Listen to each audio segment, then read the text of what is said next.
Hello everyone, welcome back to the channel. I have a guest with me today. This is my brother Daniel, who is one of the best keyboard players I know.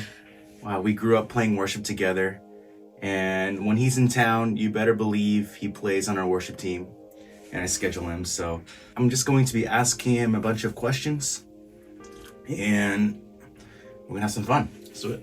When did you start playing piano for worship? For worship, I must have been a junior in high school. And up until that point, so my piano journey's been interesting. I've done classical piano, and I got pretty far advanced. I got to state level competition and played my Chopin and Franz Liszt and Rachmaninoff. And I did that for about 10 years, I think. And right around the end of that journey, I started playing for worship team. And that was a completely different journey because I'm not reading sheet music anymore. I'm looking at chords, and I'm not told exactly what note to play. I have to play a C, G, A minor, and whatever, and then I have to kind of fill that in and make that sound good. And a lot of that meant playing less. And so classical piano, where my fingers are flying across the ivory keys to then just holding a pad, and it felt like I was doing nothing, but actually overplaying made it sound worse to the people trying to worship. It was a distraction. So it was a weird balance and a weird relearning and undoing some of my learning, as well as then just adding to it. And eventually became a very holistic, complementary thing. But overall, I started worship, junior year, but now I'm pretty old, huh? 32. I think I've been doing piano about 24, going on 25 years. I have memories of you practicing like 4 hours a day, the classical music, through high school, getting ready for your competitions, and man, it drove you crazy. I think our piano was out of tune, and the parts that said play super loud fortissimo, you could hear it on the other side of the house, and it drove me nuts. Just droning piano for hours. It didn't bother me though. What incredible discipline that you had. What advice would you give to classical piano players who are starting to play for worship, and they're getting that same comments? Hey, it feels a little bit too busy. Hey, it feels like you're just kind of clashing with the other instruments. How would you tell them what would you tell them to do? I guess the first thing is, we were pretty blessed when we were learning. We had, at the time, a pretty phenomenal, for church, I don't see this pretty normally, but some mentors over each instrument, and they'd teach us. We'd have breakout sessions. We'd go every other week, meet at church, and a keys guy would teach the rest of us keys players everything that he knew to the best of his ability, and then the guitar players and the electric guitar players and the bass players, and then we broke out, and then we came back together. That's how we learned new songs. But my keys mentor, he was amazing at, we would listen to the song we were trying to learn, a new song at the time, let's say it was some Chris Tallman song or a Hillsong song, and he'd say, what are all the different parts you hear? Like the pads come in here, the organ, back then there was a lot of organ, Hillsong did a lot of, they came in here in the chorus, and then the piano and this quiet bridge part, and what were the notes that I played? And so partially as a classical piano, I want to play everything perfectly. There is a level of performance because I played on a stage, and it was very much a performance thing in a good way, I think. To be able to tell people, hey, there are actual parts to play, and there is a right and a wrong. And can you hear it? Can you hear it? And then can you replicate it? And maybe that requires some ear training. You have to be able to listen to a song and break it apart. But then they might get bored because classical pianists, their fingers are moving way faster on the keys, and sometimes you're just playing a really simple intro line, or you're holding a pad for half the song. And part of it, I wonder if they were ever to go back, and this might be to my own fault, I don't ever hardly go back and listen to the stuff I play. If they go back and listen to themselves overplaying, are they happy or satisfied with what they're listening to? And then if they were to listen versus the original of the actual artist who does it, and they're just doing a simple pad, and they say, oh, this is how the original does it, and then here I am overplaying, and actually a lot of times that kind of opens their eyes, and like, oh, it actually doesn't sound nearly as good listening to it in real life versus in my ear at that moment I was playing these chords and playing 16 notes. And sometimes it's just awareness. And sometimes it's, so if it's one, if that's not enough, like just playing the part and learning that to perfection. And two, if you listen to it again and it's still not enough, then at a certain point you just defer to your worship pastor if he's asking.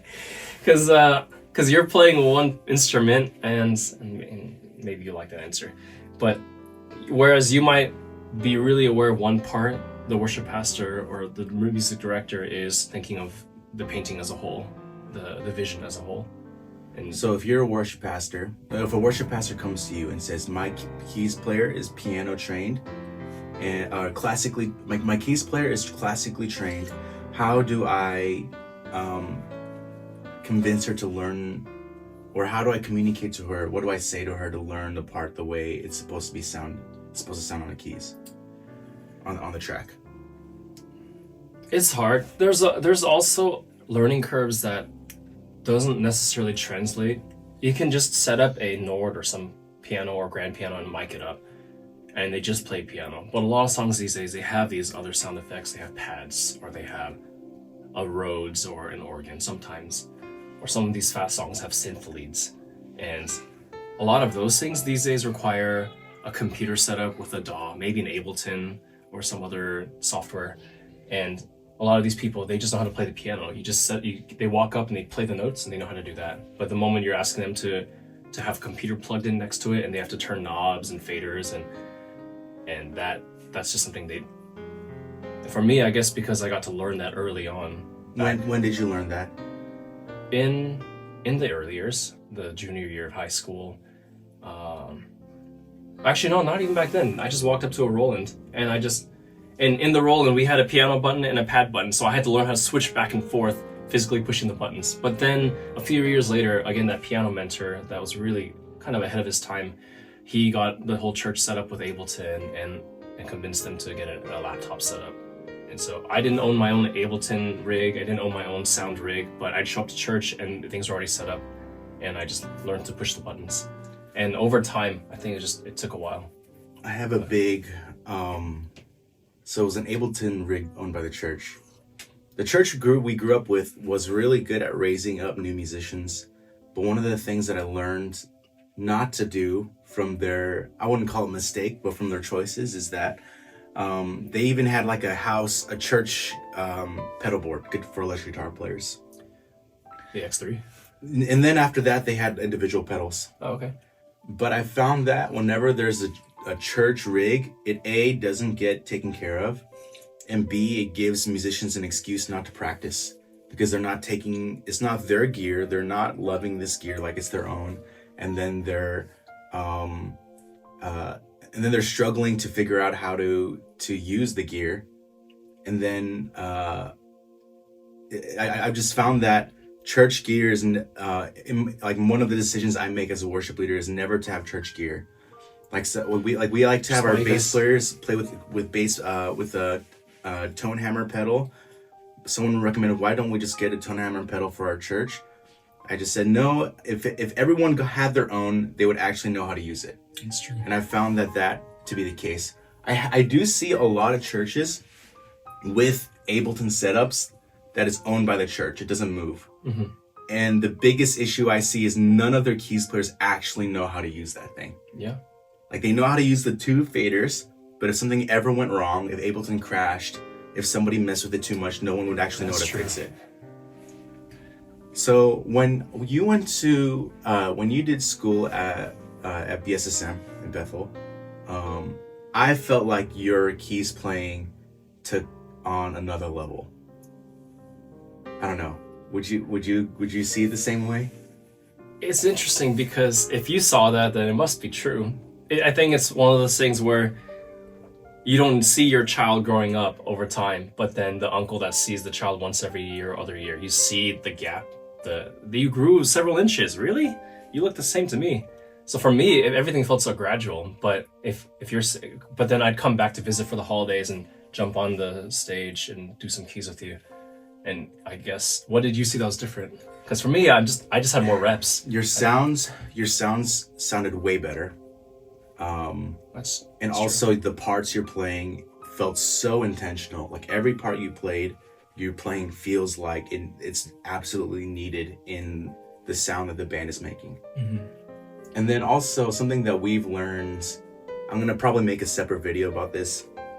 I feel like the biggest secret to worship keys is having a stereo wide keys and pads, piano and pads, but having that filter knob for your pads that really open it up to make it sound like a synth, a filter, EQ, sweep, envelope sweep, making it sound like a synth to making it sound like a hum.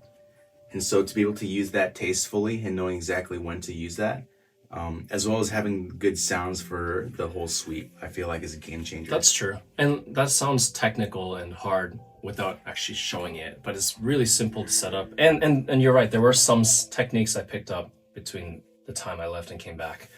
And you're right, there's something different about having ownership of your own gear and of your own things that you have and you know how to use it versus it's loaners from the church.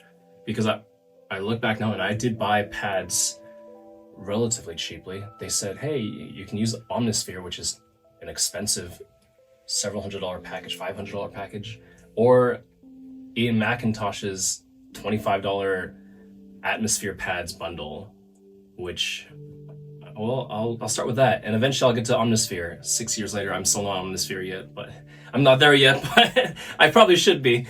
But there were some upgrades along the way, I guess, to the guitarist's equivalent. They're just picking up new pedal boards, and I felt like I did do a lot more of that when I went and I came back, and they were, I have these new tools, and I'm using them, and so that definitely happened.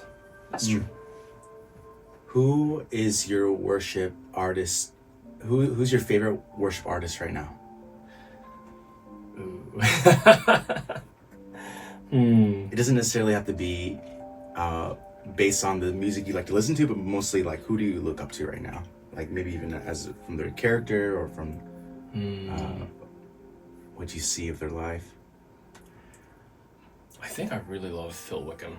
Something about Phil Wickham that I think was true ever since we saw him randomly as an opening to David Crowder when we were high schoolers, and there was some, and he just I wish I had that photo. I had that photo on an old phone, and I think I got rid of it. It was on a flip phone. Yeah. In 2008.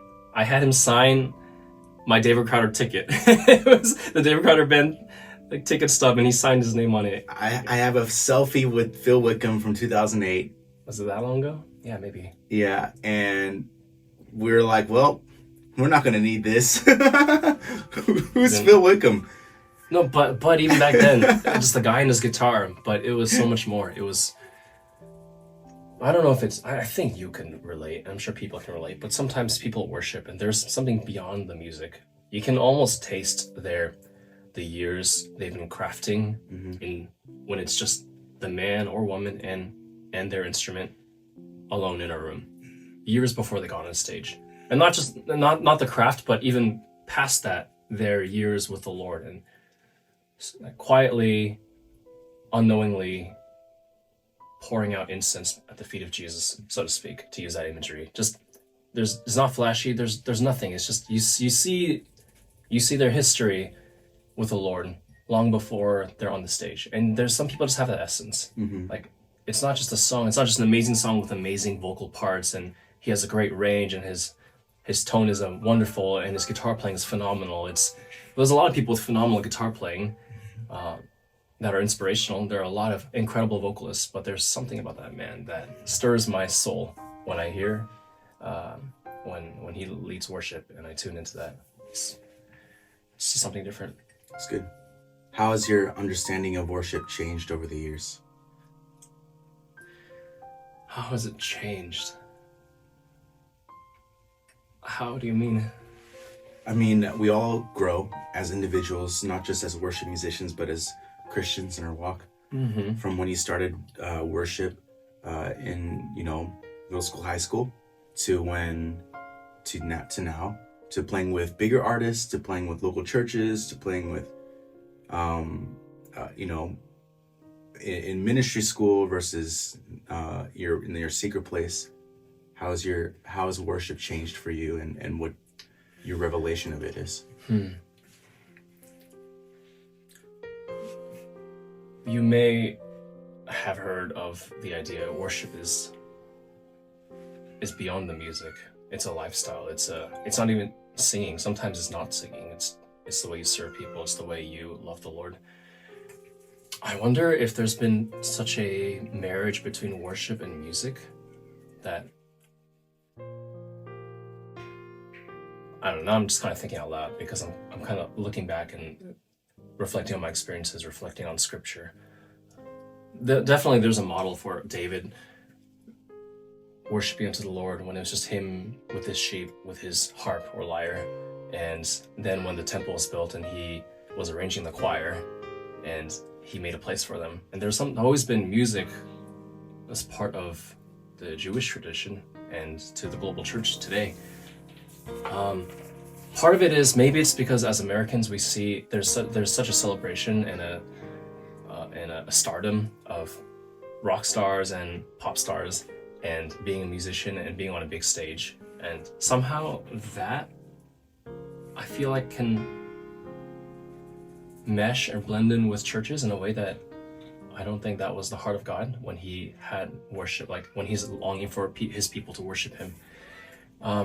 Because I think of some people at BSSM and they were amazing people that I did worship with for the 3 years, and where they are today is they've kind of wandered off. And it's like, that's so, but they led amazing, powerful moments in worship where people had breakthrough, where people were on their knees, where people were crying out to God.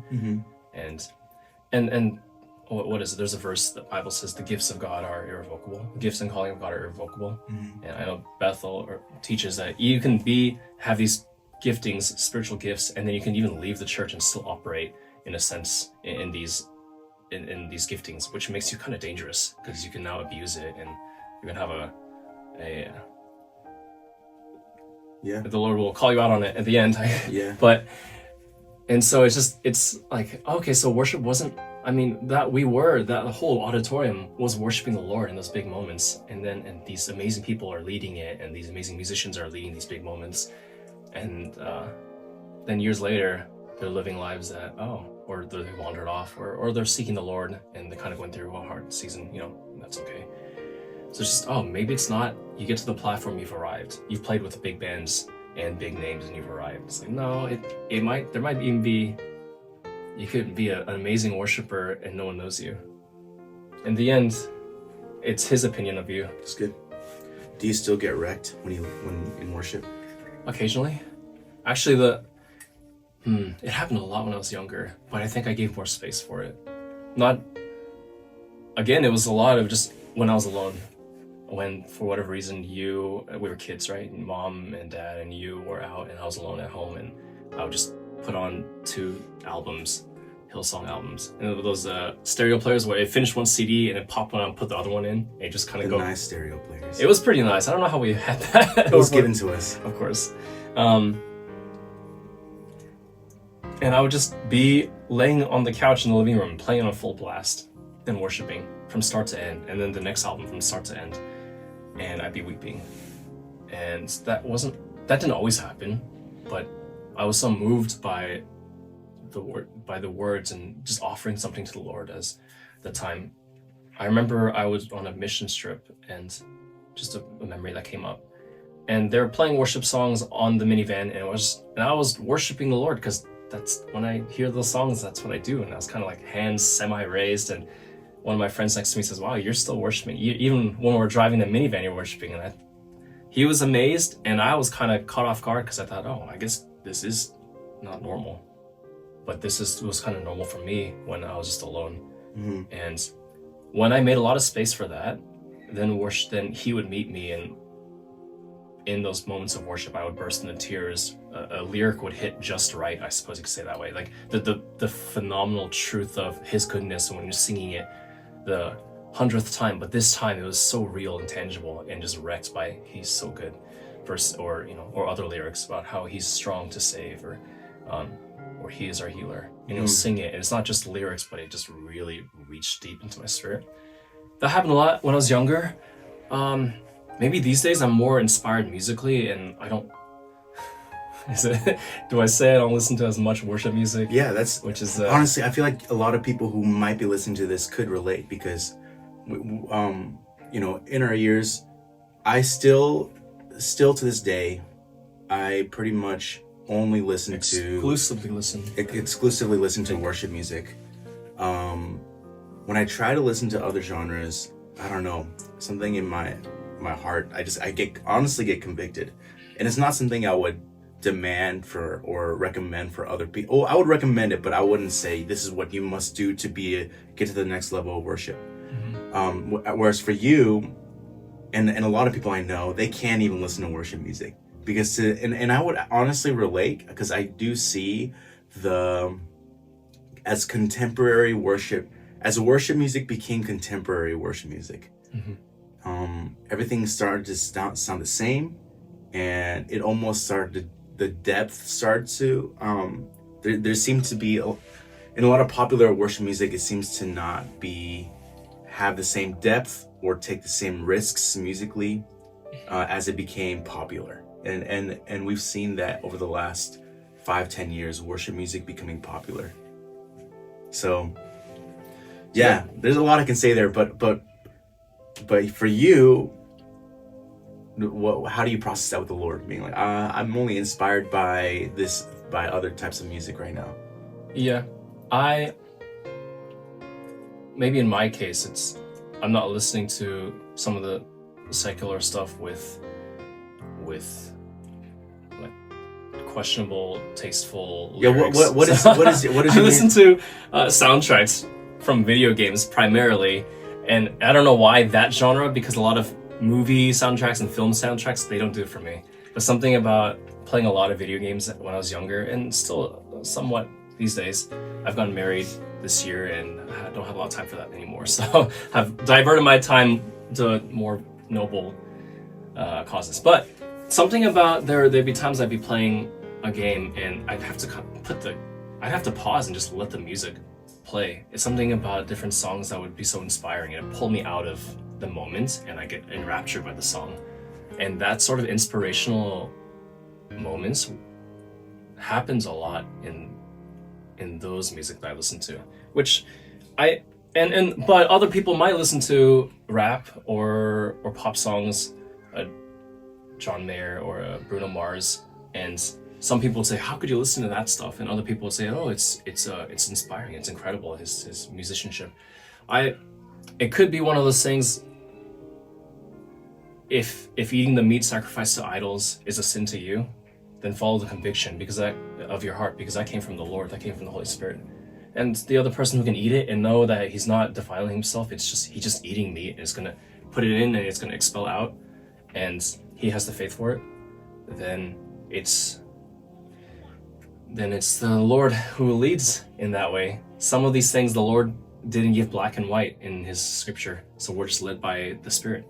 So I definitely recognize that. I think in seasons where I'm listening to exclusively worship music and I'm inspired by the Lord to do it, or I'm like led by it or convicted, it leads to a really beautiful, fruitful season. But other times, if I try to tell myself I ought to be listening to worship music more and non-worship music less, and I try to like strong arm myself into doing that, I don't end up with those beautiful encounters like I did back then. I'm just pushing myself into a box that I don't think he's asked me to do.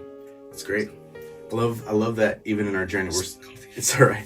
I love because we're so different as brothers. We're a year apart, but we're so different. But I feel like I'm still so proud of the journey that the Lord has us on, and it doesn't have to look like this exact formula. What was your biggest mess up on stage?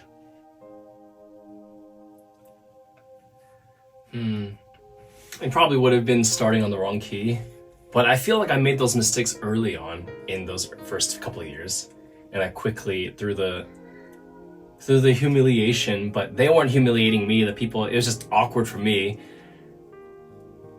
and you quickly learn to never do that again, or just make sure you pay attention to key. I still make those mistakes. Really? I still start in the wrong key. It's like you get super flushed, your face gets red, but also as a classical pianist who would play on stage, you had to learn. Probably the worst was playing a song and forgetting a song halfway. I don't think anything compared to that as a classical pianist. And like, wait, my brain just blinked out, and I don't even know how to start from the middle. And I think that one time I started from the beginning. I just did it all over again. So maybe a lot of stage fright or bad mishaps, you work it out the more repetitions you get, the more practice. You'll make the mistakes you'll make, or the things that keep you up at night, and you're afraid you'll hit the wrong note, play the wrong key. That will probably happen. So you just get it out early, and then you learn to not do it again if you hate it enough. And so probably for me on the worship stage, the biggest thing was introing the wrong piano part. Like introing the piano part to a different song that my brain just forgot, and I was starting a different song that wasn't on the set list. And the worship leaders looked at me, and I stopped, and then I played the right piano part. So That doesn't seem that bad to me. no, it was a nice intro, and then I just kind of Hey, can you give eased me it a few more into. minutes? Hey, you. No, I just have to tell you something. Who's eating dice? Dice? Daddy. Give it to me. Thank you. Give it to me. Thank you. Give it to me. He's the father of two little Thank you. girls. Give it to me. Thank you. He's the behind the scenes, everyone. All right, go. Get Sparky. Oh, Sparky, get out here. Where's Mama? Where's Mama?